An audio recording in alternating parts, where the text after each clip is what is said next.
Let's talk about animal welfare in Portugal. No, by talking about animal welfare in Portugal, I am not saying that animal welfare in the United States is perfect. I am simply talking about the place that has been my home for the past 3 years and my experiences here.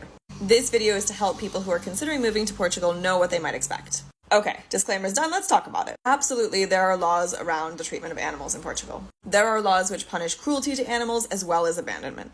I personally have never had experience with those laws. I've never had to report anything to see what would happen if I did.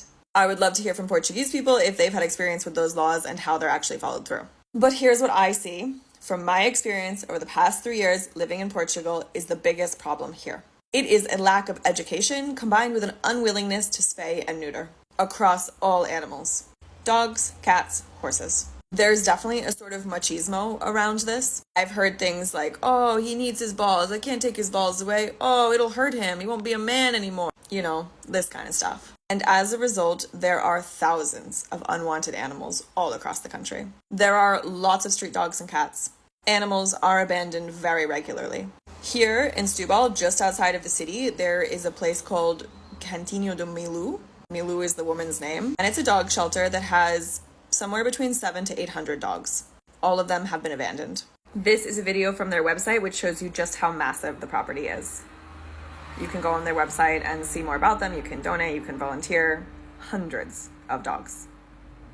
As far as I know, there are no public spay and neuter campaigns. So when you see small groups of cats or dogs that live outside, they are all fully intact and they are having puppies and kittens every year. Probably multiple times a year. It's a huge problem, and it's one that I really struggle with because I do have some Portuguese people in my life who are basically backyard breeders. And I will absolutely talk about stuff like this on my platform here on TikTok, but I don't feel comfortable telling people how to behave in these circumstances in person, because I know that there's a lot of people who truly love animals but lack an education around this, and I absolutely don't feel it's my place to try to educate. But then somebody has to, right? Because it's a huge issue. There's so many unwanted animals in this country. It's heartbreaking. So that's a little bit about my experience and what you could expect if you come to Portugal.